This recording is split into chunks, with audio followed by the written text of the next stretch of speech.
पूज्य सद्गुरुदेव भगवान के पावन श्री चरणों में सादर प्रणाम।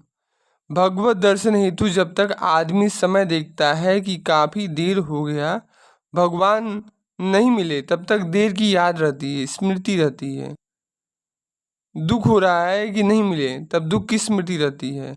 जब अन्य स्मृति शून्य होकर दूसरी स्मृतियों को चित्त से सर्वथा निकाल कर केवल एक मिलन की उत्कंठा की स्मृति मात्र रह जाती है, ऐसी जिसके अंदर भावना पैदा होती है, फिर भगवान उससे मिलने में देर नहीं करते। कथा आती है कि नारद जी एक बार वैकुंठ को जा रहे थे, बीड़ा को बजाते हुए और भगवान नाम का गान करते हुए। किसी रास्ते से जा रहे थे, किसी इमली के पेड़ के नीचे एक महात्मा बैठे भगवान का भजन कर रहे थे। उन्होंने देखा कि बड़ा सुंदर नाम गान हो रहा है, तो बाहर निकल आए, नारद जी को प्रणाम किया और पूछा, महाराज आप कहाँ जा रहे हैं? उन्होंने उत्तर दिया, मैं बैकुंठ जा रहा हूँ। महात्मा जी ने पूछा कि आप नारद जी हैं? बोले हाँ। महात्मा जी ने फिर पूछा कि आपको तो भगवान के दर्शन होंगे? बोले हाँ हाँ होंगे। महात्मा बोले, मेरा एक संदेश आप भगवान से पूछ लीजिएगा, आपकी कृपा हो और याद रहे तब, कोई हमारा आग्रह नहीं है। नारद जी बोले कि हाँ पूछ लेंगे। वे बोले कि आप यह पूछ लीजिएगा कि वह एक आदमी जो इमली के पेड़ के नीचे बैठा आपको कभी कभी याद कर लेता है, कभी आपके दर्शन होंगे उससे? नारद जी ने कहा, बहुत सुंदर बात है, पूछ लेंगे। नारद जी कुछ आगे बढ़े तो एक अच्छा सा आश्रम दिखलाई पड़ा। उस आश्रम में एक महात्मा सारी सुविधाओं से युक्त बैठे थे।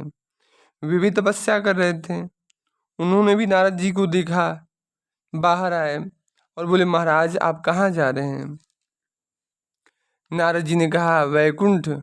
उन्होंने भी कहा कि जरा मेरा एक कार्य करिएगा, भगवान से पूछिएगा कि मुझे 25 साल बैठे हो गए और मुझे दर्शन प्राप्त नहीं हुए, कब दर्शन होंगे मुझे? नारद जी ने कहा, ठीक है पूछ लेंगे। नारद जी भगवान के पास गए और उनसे पूछा। भगवान ने कहा, नारद देखो, जो तुमसे महात्मा बाद में मिले उनसे तो कहना कि 25 साल और तपस्या करो, तब हम दर्शन देंगे। नारद जी ने कहा कि 25 साल और? भगवान ने कहा हाँ, 25 साल और लगेंगे तब सिद्धि होगी। नारद जी ने कहा ठीक है। दूसरे महात्मा को मैं क्या जवाब दूं, वह तो बड़े धैर्यवान हैं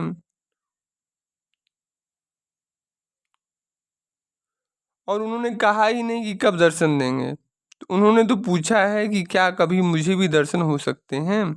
भगवान ने कहा, उससे कहना कि जितने इमली के पत्ते हैं उतने 1000 वर्ष तक इसी प्रकार भजन करने पर मेरे दर्शन होंगे। नारद जी ने कहा, भगवान यह तो आपने बड़ी कड़ी शर्त लगा दी है। बोले ऐसी ही बात है, तुम जाकर कहो। नारद जी पहले 25 साल वाले महात्मा जी के पास गए। उन्होंने पूछा, भगवान ने क्या कहा है? मुझे काफी दिन हो गए भजन करते हुए। नारद जी ने कहा कि अभी 25 साल और भजन करो। वे बोले कि 25 साल और?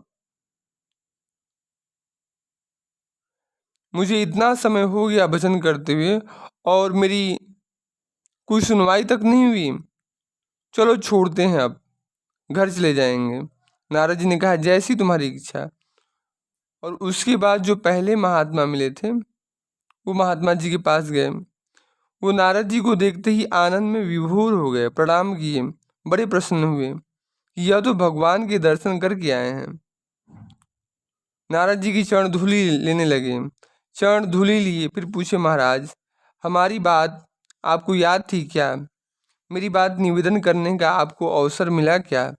उन्होंने कहा, हाँ कह दिया। महात्मा बोले, भगवान ने क्या उत्तर दिया? क्या कोई आशा है कि मुझे भी कभी भगवान के दर्शन होंगे? नारद जी ने कहा, हाँ दर्शन होंगे, अवश्य होंगे, लेकिन उन्होंने बड़ी कड़ी शर्त लगाई है। उन्होंने पूछा, क्या?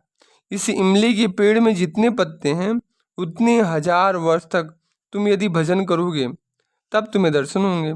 महात्मा बोले, सच मुझे दर्शन होंगे? वे आनंद से नाचने लगे और बोले कि मुझे दर्शन होंगे, मुझे दर्शन होंगे। फिर तुरंत भगवान प्रकट हो गए। नारद जी ने कहा, महाराज ऐसे तो आपको धोखा नहीं देना चाहिए था। मुझसे तो बोले कि इतने 1000 वर्ष के बाद दर्शन होंगे और अब तुरंत प्रकट हो गए। भगवान ने कहा, तुम जरा इसको देखो, क्या हाल है इसका।